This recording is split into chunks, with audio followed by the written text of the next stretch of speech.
Sejam bem-vindos ao programa Nisto Cremos, as grandes verdades da Bíblia. Eu sou o José Manuel Ribeiro. Parece que ainda foi ontem que iniciámos este programa e já vamos hoje para a 21ª crença fundamental. E hoje nós iremos falar sobre mordomia. Muitas das vezes temos um conceito errado do que é isto de mordomia. Mas hoje nós vamos esclarecer alguns pontos que são bastante interessantes, inclusive no estudo que eu tive a possibilidade de realizar, achei muito interessante. Posso-vos dizer que uma das maiores preocupações das grandes empresas, das grandes instituições que existem no mundo, é encontrarem alguém que esteja à altura das exigências do mercado de trabalho. E quanto maior forem as responsabilidades do cargo, maiores são as dificuldades de se conseguir encontrar realmente um profissional adequado para o cargo. E uma das formas mais comuns utilizadas pelas companhias é utilizar as redes de contacto dos seus próprios executivos. E são elas chamadas de network. Outras formas também, como os caçadores de talentos, exigem também empresas organizadas para a recolocação dos próprios executivos.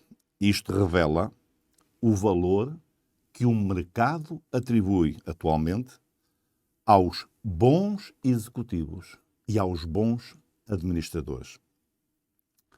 Mas por que é que eu estou a falar de tudo isto aqui no nosso programa de hoje, ao falar sobre mordomia? Bom, é que a Bíblia ensina que Deus criou o ser humano para ser o administrador de todos os recursos que Deus criou e disponibilizou para todos nós. E deixa bem claro que a felicidade de todos nós, a felicidade do ser humano, do homem e da mulher, depende de como ele administre bem ou mal esses recursos que Deus nos deu. E esse termo na Bíblia é conhecido exatamente como sendo a mordomia cristã. Vamos entender muito bem esse assunto hoje. Reparem, no sentido bíblico, o princípio da mordomia significa o emprego agradecido e responsável de todas as dádivas de Deus. E o princípio da mordomia, na verdade, envolve tudo na vida. Eu, para podermos expressar nos termos mais simples possível, o que é, afinal de contas, um mordomo. O mordomo é uma pessoa encarregada de gerenciar, de administrar, ser responsável pela propriedade ou pelo negócio de outra pessoa.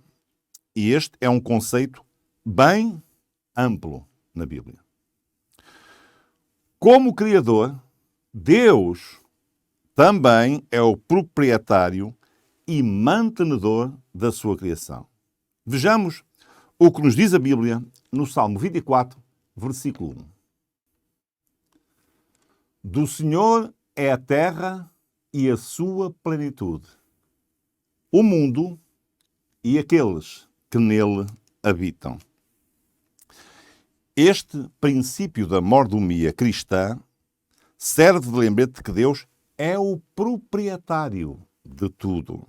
E nós apenas somos os seus administradores. Já lá no Jardim do Éden, Deus deu o primeiro lembrete, tanto a Adão e a Eva.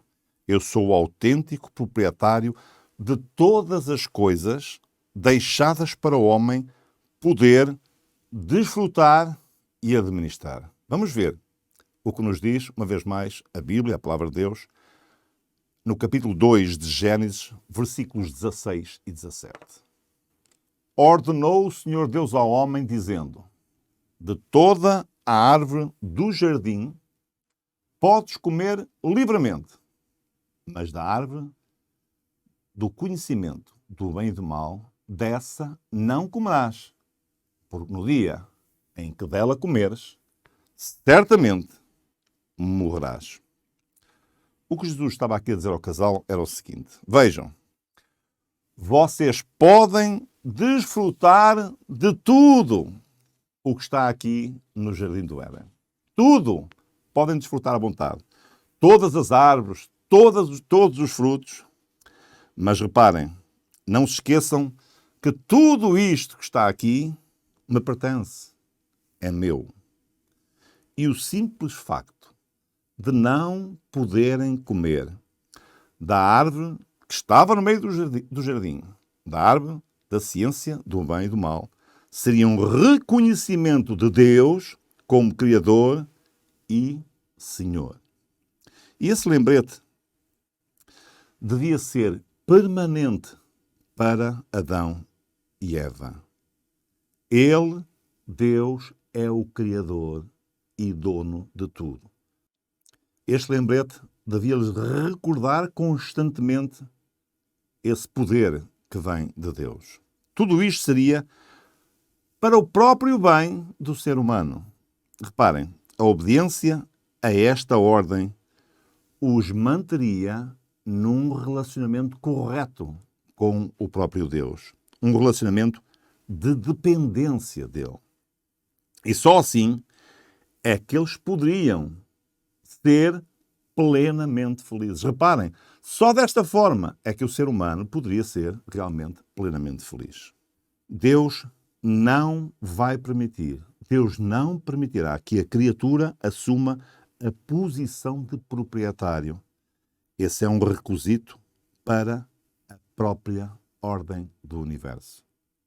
Caso se permitisse aos seres humanos agirem como proprietários, logo, eles iam atribuir a si mesmo as próprias prerrogativas que pertencem ao próprio Deus, à divindade. Vejamos agora a aplicação prática da mordomia cristã de acordo com aquilo que está escrito, precisamente, na Palavra de Deus. O que é que exatamente Deus colocou nas nossas mãos para ser então administrado para Ele como mordomos? O que é que Deus colocou então nas nossas mãos?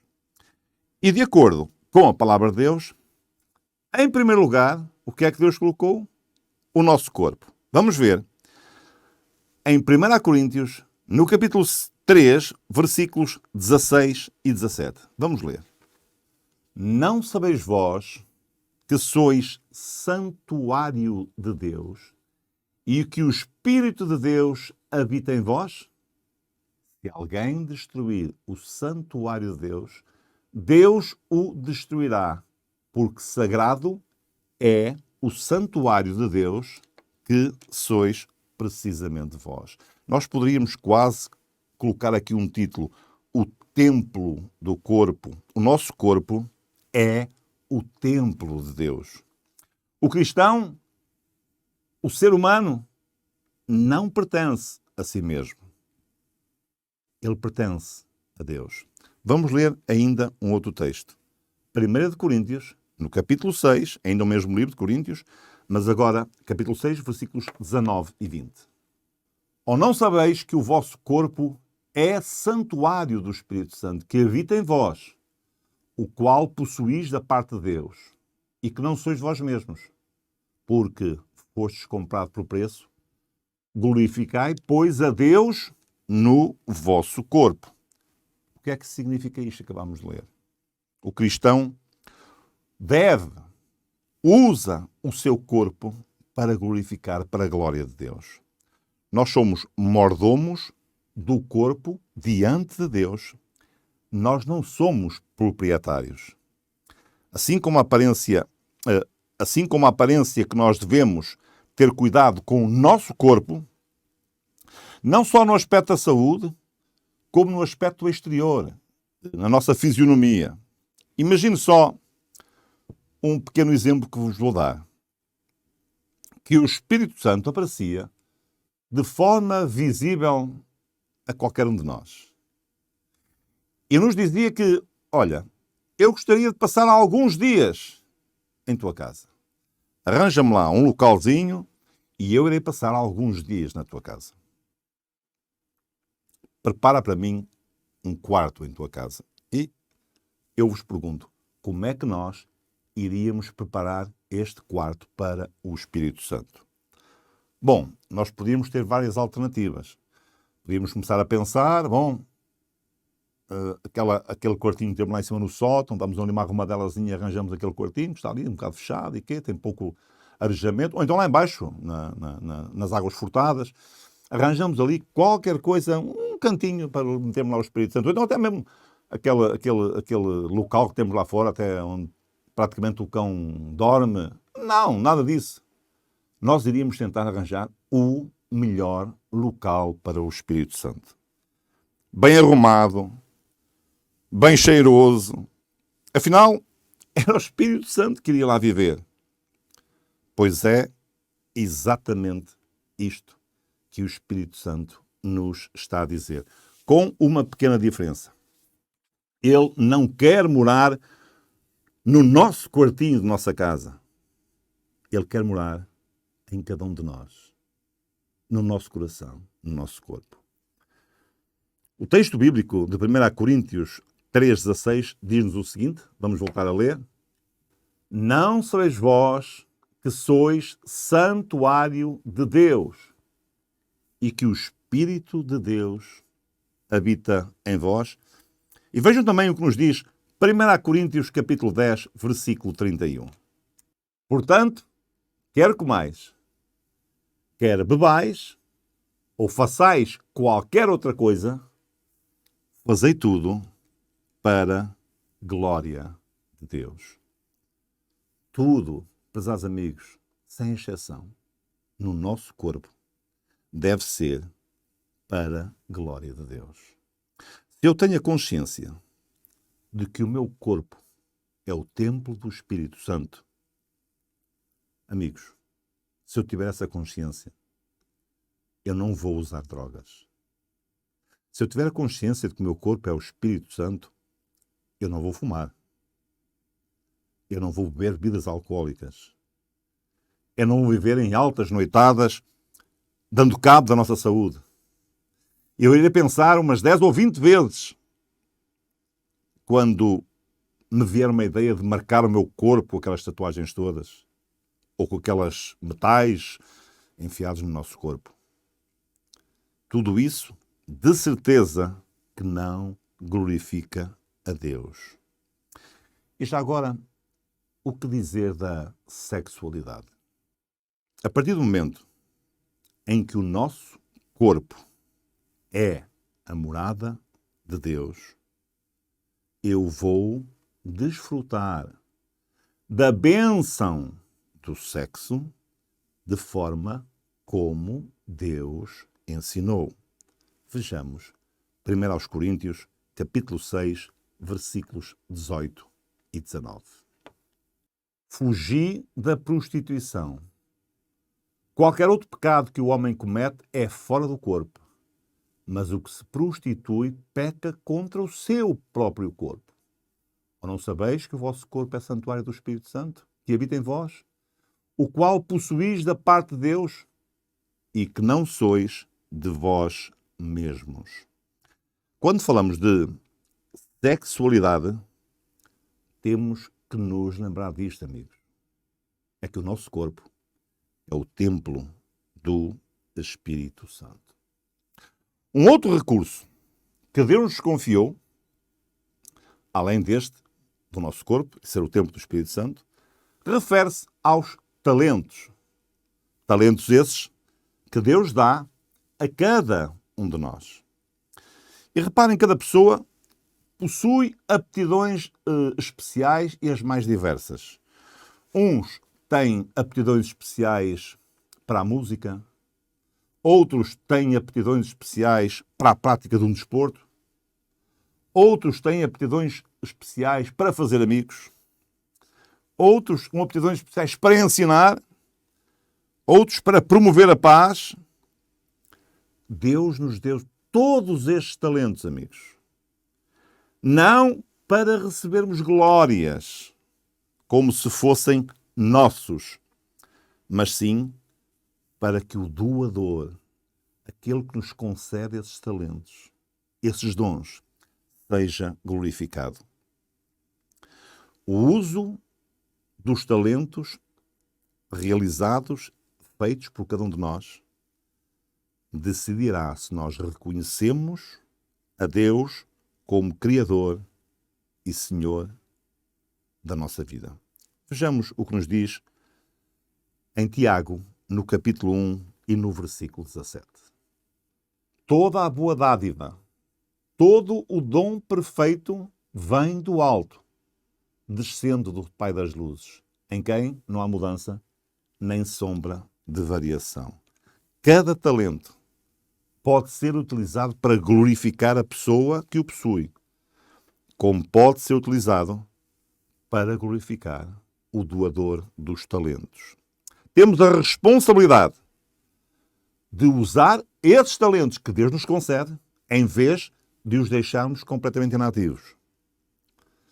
Há uma parábola que nós encontramos no Evangelho de São Mateus, não iremos passar aqui essa parábola, que é um bocadinho longa, mas nós teremos a possibilidade de, em casa, lermos essa parábola e tirarmos um conceito que já irei falar sobre ele. Ela encontra-se em São Mateus, no capítulo 25, dos versículos 14 ao versículo 30. E essa parábola nos demonstra, e nós poderemos ver, a responsabilidade que nós temos em usar esses talentos que o Senhor Deus nos concede. Se nós os usamos e com eles beneficiamos outras pessoas, como por exemplo, a nossa família, os nossos amigos, os nossos filhos, amigos, quem sai a ganhar com tudo isto? É Deus? Claro que não. Quem sai a ganhar com tudo isto é cada um de nós. Sou eu e é você também. Tudo o que Deus nos pede é para nosso próprio bem. Vamos agora falar sobre um outro recurso que Deus nos confiou como administradores. Reparem bem o que temos dito desde o princípio. Não como proprietários. Somos apenas administradores. Como mordomos. E esse recurso é, vejam só, o tempo. Aqui vem um dos aspectos mais importantes da vida. O uso do tempo. E reparem que o tempo é um dom de Deus. E Ele o dá de igual medida para todas as pessoas. E reparem, ninguém tem mais ou menos tempo do que o outro. Ninguém tem mais ou menos tempo do que ninguém, amigos. Todos nós, e Deus concedeu a todos por igual 24 horas por dia. A questão é, como estamos nós a administrar esse tempo que o Senhor nos concedeu? Deus vai requerer, absoluta seriedade a seus filhos quando nos falar sobre esse assunto. Não é um assunto superficial aos olhos de Deus. Eu gostaria que pudéssemos ler no livro de Efésios, capítulo 5, versículos 15 e 16, o que nos diz lá acerca deste tema, o tempo. Portanto, vede diligentemente como andais, não como néscios, mas como sábios, usando bem cada oportunidade, porque os dias são maus. Amigos, o tempo pertence a Deus. Temos que fazer sábio uso desse tempo. Usá-lo para as coisas mais importantes que nós temos na vida. Eu gostaria de vos deixar aqui alguns exemplos. Por exemplo, no que diz respeito ao trabalho. O que seria um mau uso do tempo nesse aspecto? Eu diria que talvez os extremos. Algumas pessoas trabalham demais. É uma verdade. Isto está para muitos de nós refletirmos. Eu serei um dos principais, se calhar. Outros trabalham de menos. Deus deu uma ordem. Reparem, Deus deu esta ordem a Adão no jardim do Éden. Com o suor do teu rosto colherás o quê? Aquilo que tu vais produzir para poder viver. Portanto, o trabalho é uma bênção de Deus. Então, o tempo para o trabalho é abençoado por Deus, mas deve ser usado como? Com equilíbrio, prezados amigos. Nem de mais, nem de menos. Outro aspecto para o uso do tempo. A família. Amigos, a família é o maior presente que Deus deu ao ser humano neste mundo. O maior presente de todos foi a família que Deus nos concedeu. Temos de ser mordomos do tempo com as relações que temos com as nossas famílias, com os nossos familiares. Uma pergunta. Como é que está o seu tempo para com a sua família? Nós já falámos sobre o trabalho, já falámos sobre a família. Vamos agora falar um pouco sobre o lazer, o entretenimento, o descanso. O cristão pode tirar tempo também para o lazer? Amigos, está aqui um dos maiores motivos porque muitas pessoas sentem aversão à religião. É que existem alguns grupos religiosos por aí que estão a transformar o cristianismo numa religião tipo funeral. Parece que tudo é pecado. Parece que tudo é proibido. Até sorrir. Vai atrair a condenação de Deus. Sabe uma coisa, amigos? Não é nada disso. Deus quer que seus filhos sejam pessoas alegres. Deus quer que seus filhos sejam pessoas sorridentes. Deus quer que seus filhos sejam pessoas bem-humoradas e saibam desfrutar dos bons prazeres da vida. E existem tantas coisas boas na vida. A prática de um desporto saudável, uma viagem com a família, conhecer novos lugares, fazer novos amigos, um jantar romântico com a esposa ou o esposo, com o namorado ou com a namorada, brincar com os seus filhos ou com os netos, uma boa conversa com os amigos. Todas estas coisas são saudáveis e devem fazer parte da vida do cristão. Deixe-me neste momento fazer um teste a todos vocês que me estão a ouvir para ver como é que está a sua mordomia do tempo. Vocês vão dar as respostas, mas logicamente cada um responderá para si mesmo. Quanto tempo, prezado amigo, tem dedicado ao seu casamento, à sua esposa ou ao seu esposo? Quanto tempo, prezado amigo, tem dedicado aos seus filhos?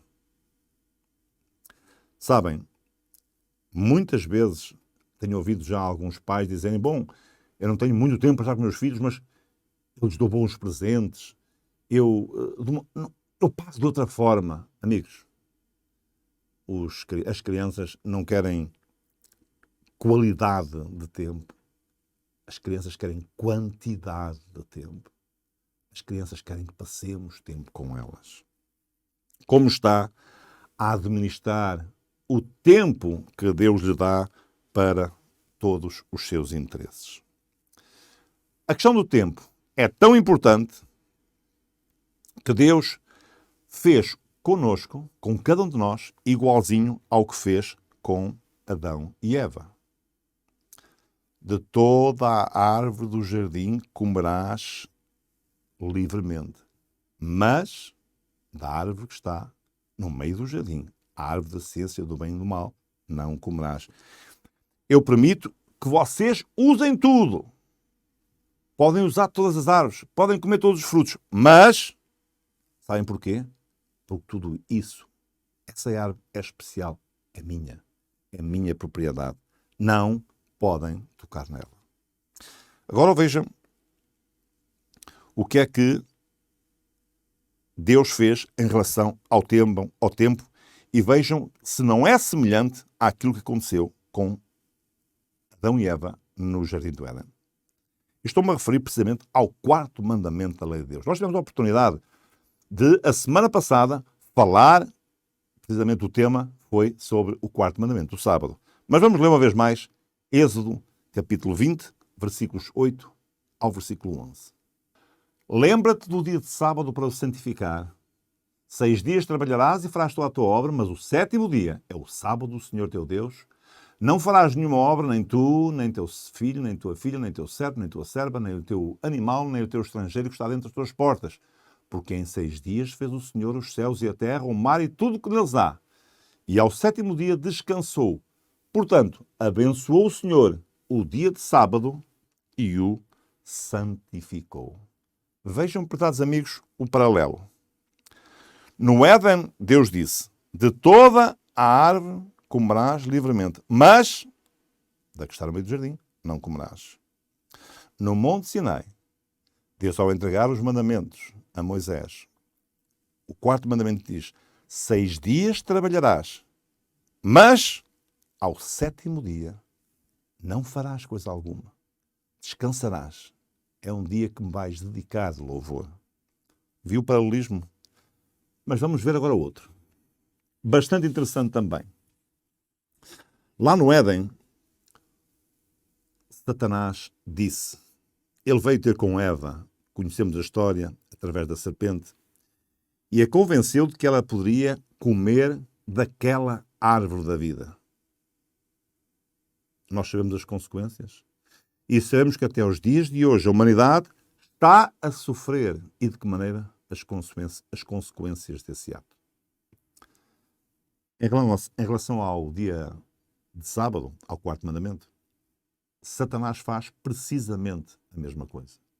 Ao longo da história da humanidade, ele convence as pessoas a usarem para si o tempo que Deus reservou somente para ele. Para uns ele diz, que diferença faz? Guardar um dia, guardar outro, são todos iguais. Para outros ele diz, guardem o domingo, é um dia especial, foi o dia em que Cristo ressuscitou. E assim todo este tipo de argumentos. Da mesma forma como fez com Eva lá no Éden, ele tem convencido a humanidade a usar aquilo que Deus reservou apenas para o seu uso. Neste caso aqui, o 7º dia, o sábado do Senhor. E veja, logo este mandamento, este 4º mandamento, que é o único dos 10 do Decálogo, que identifica a Deus como nosso Criador e como o nosso Senhor. O princípio da mordomia cristã é o quê? É o reconhecimento que Deus é o Criador e é o Senhor. E então, o inimigo de Deus ataca exatamente o único mandamento que revela Deus como Criador e como Senhor. E se nós vermos novamente Êxodo 20, 8 a 11, nós podemos ler novamente. Lembra-te do dia sábado para o santificar, 6 dias trabalharás, faz toda a obra, mas o 7º dia é o sábado do Senhor teu Deus. Não farás nenhuma obra, etc, etc, porque em 6 dias fez o Senhor os céus e a terra, o mar e tudo que neles há. E o 7º dia descansou, portanto abençoou o Senhor o dia de sábado e o santificou.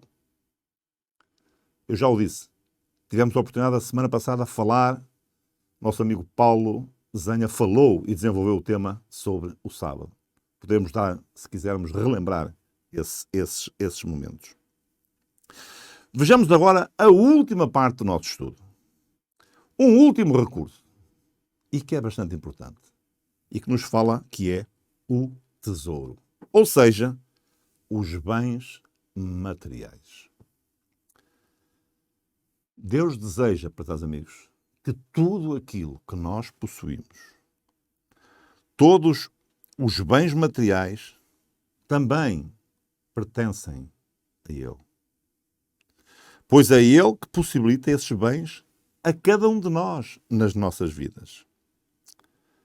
Vejamos novamente, já vemos esse texto, mas vamos relembrá-lo. Tiago 1, capítulo 1 e versículo 17. O que é que nos diz lá?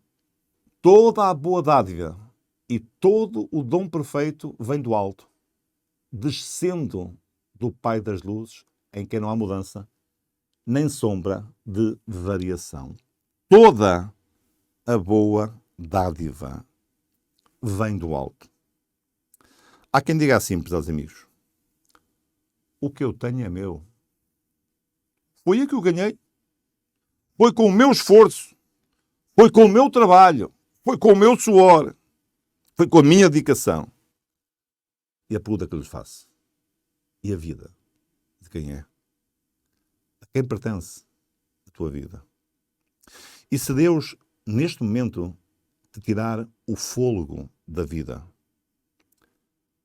só a Ele pertence. A mais ninguém. O fôlego da vida apenas pertence a Deus. Se Ele te tirar. O que será de ti? Das tuas riquezas?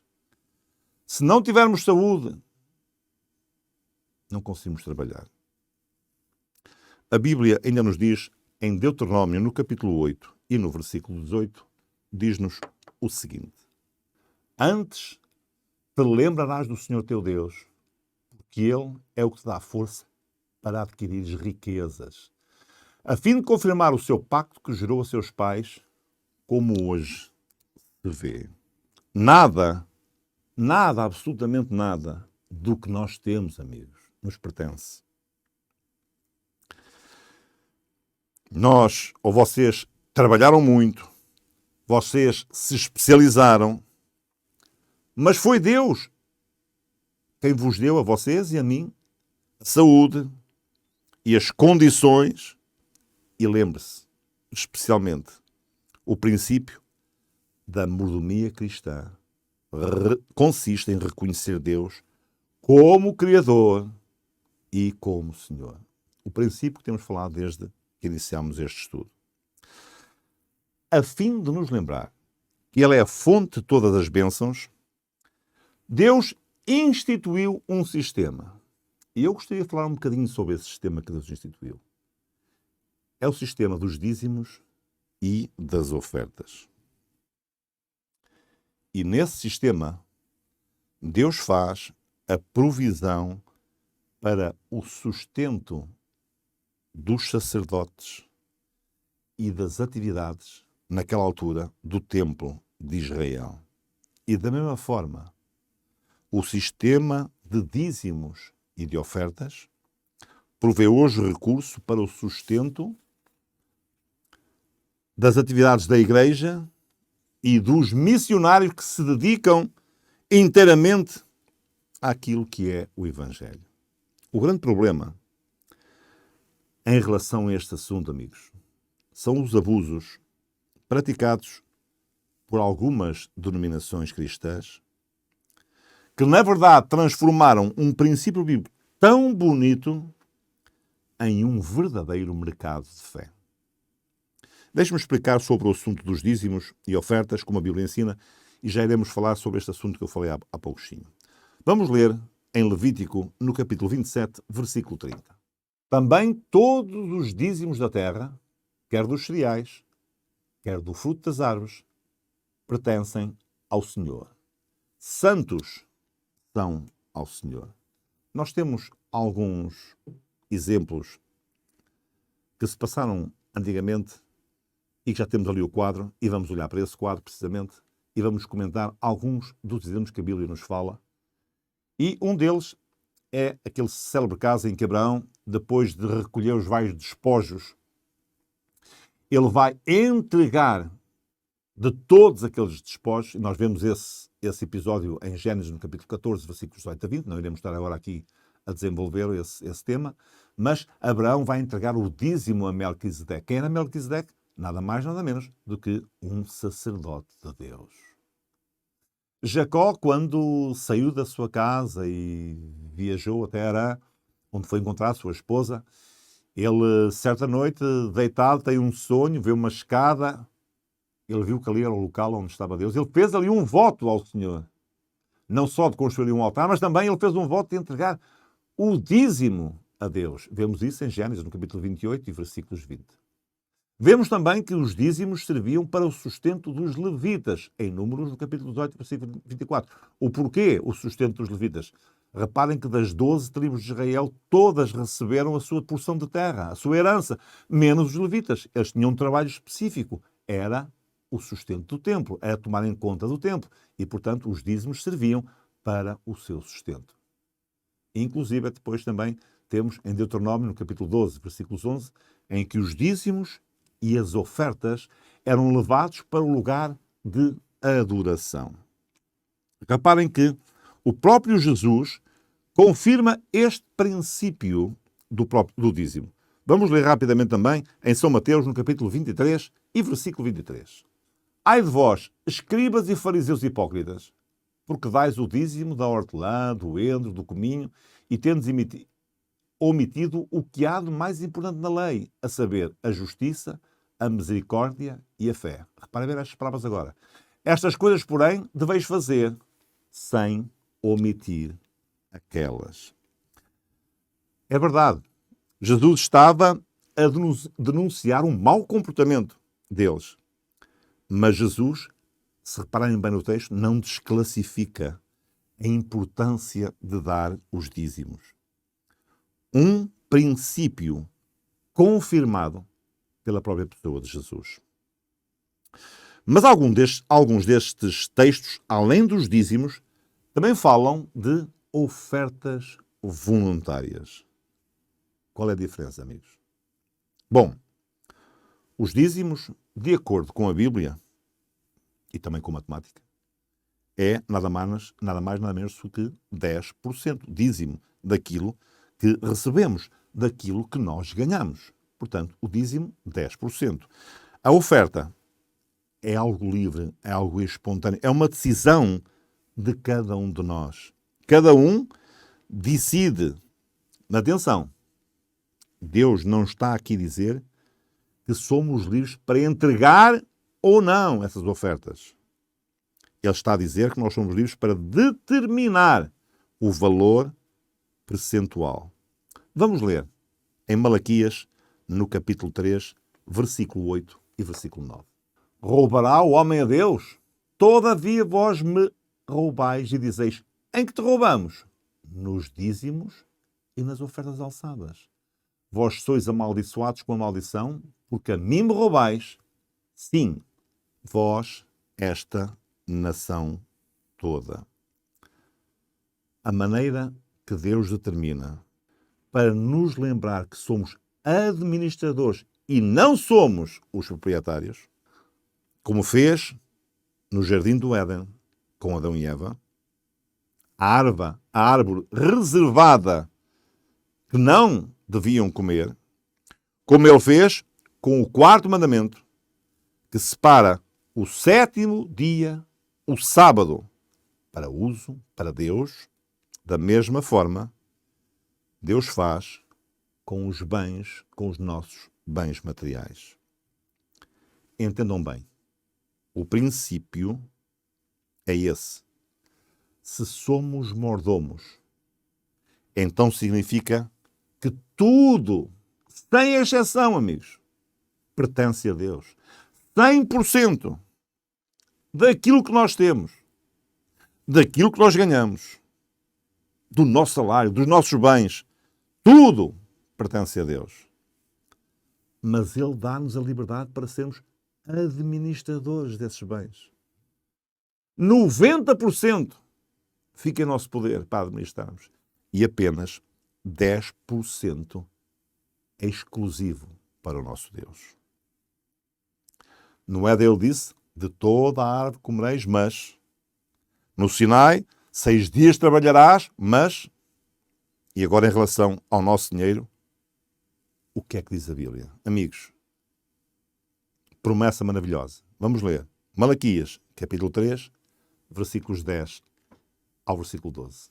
Trazei todos os dízimos à casa do tesouro, para que haja mantimento na minha casa, e depois fazer prova de mim, diz o Senhor dos Exércitos, se eu não vos abrir as janelas do céu e não derramar sobre vós tal bênção, que dela vos advenha a maior abastança. Também por amor de vós, reprovarei o devorador, e ele não destruirá os frutos da vossa terra, nem a vossa vida no campo lançará o seu fruto antes do tempo, diz o Senhor dos Exércitos. E todas as nações vos chamarão bem-aventurados, porque vós sereis uma terra deleitosa, diz o Senhor dos Exércitos. Que promessa maravilhosa, amigos. Ele, ao nos pedir o dízimo, não é para ele ser beneficiado. Ele é dono de tudo. Ele nos quer abençoar, amigos, e retribuir por tudo isso que nós fazemos. Provai-me nisso. Ele promete bênçãos em resposta à nossa fidelidade. Agora, quero fazer uma séria advertência. Cuidado, amigos, com o evangelho da prosperidade que está sendo espalhado por aí. Existe uma teologia de prosperidade ocupando alguns púlpitos de igrejas cristãs que não tem nada a ver com esta teologia bíblica. Resumidamente, quanto mais dinheiro você entregar para a igreja, mais bênçãos receberá de Deus. Está na moda os pregadores pressionarem os fiéis, tentando convencê-los que, se eles não entregarem tudo na igreja, Deus não poderá abençoá-los, porque isso seria falta de fé, seria falta de confiança em Deus. São aquilo que nós chamamos as verdadeiras prateleiras da fé. O crente vai lá, escolhe o produto e paga por isso. Uns querem a cura para a doença, outros querem sorte no amor, outros buscam por um bom emprego, outros estão convencidos e convictos que são possuídos pelo demónio e por aí. Cura, libertação, prosperidade financeira. Basta pagar por isso. Sabem, amigos, a proposta de Deus é muito diferente disso. Ele oferece a salvação gratuitamente, apenas pela fé em Cristo. E isso não pode ser comprado, amigos. É gratuito. É de graça. Ele estabelece regras de vida unicamente para a nossa felicidade. Ele diz: cuida bem do teu corpo, usa bem os teus talentos, administra bem o teu tempo com sabedoria e ser um fiel dizimista e ofertista para a causa do Evangelho. E Ele mesmo dá a sua palavra, amigos. Provai-me nisto, diz o Senhor, como acabamos de ler em Malaquias, no capítulo 3 e versículo 10. Este é o plano de Deus para a vida de cada um dos seus filhos.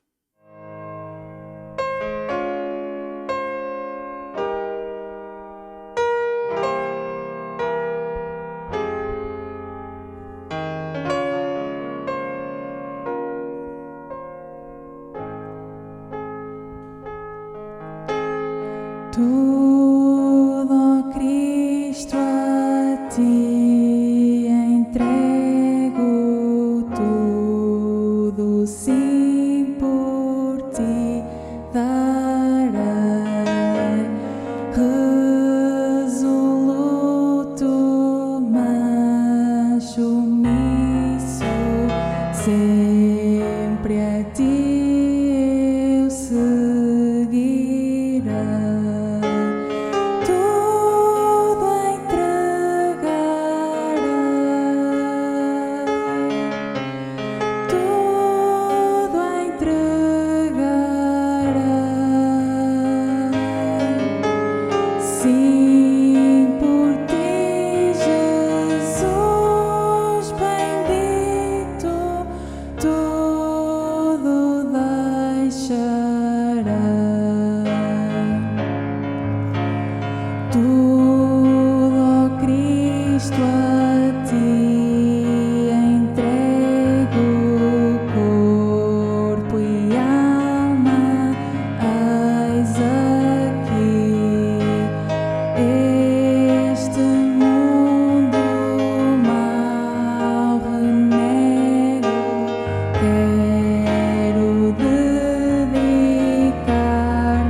A grande verdade do estudo de hoje é esta.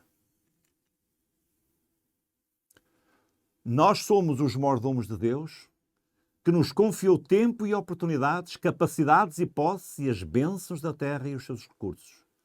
Nós somos responsáveis perante Ele pelo uso adequado de todas estas coisas. Nós reconhecemos a propriedade de Deus através do nosso serviço fiel a Ele e aos nossos semelhantes e através da devolução do dízimo e dando ofertas voluntárias para a proclamação do seu Evangelho e para o apoio e crescimento da sua Igreja. Mordomia é um privilégio que nos é dado por Deus para nos educar em amor e para alcançarmos a vitória sobre o egoísmo e a cobiça. O mordomo alegra-se com as bênçãos que são derramadas sobre outros em resultado da sua fidelidade.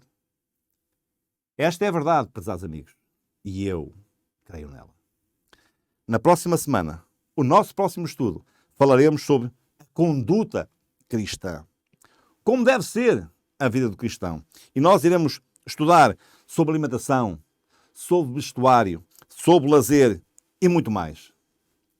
Nós esperamos por si.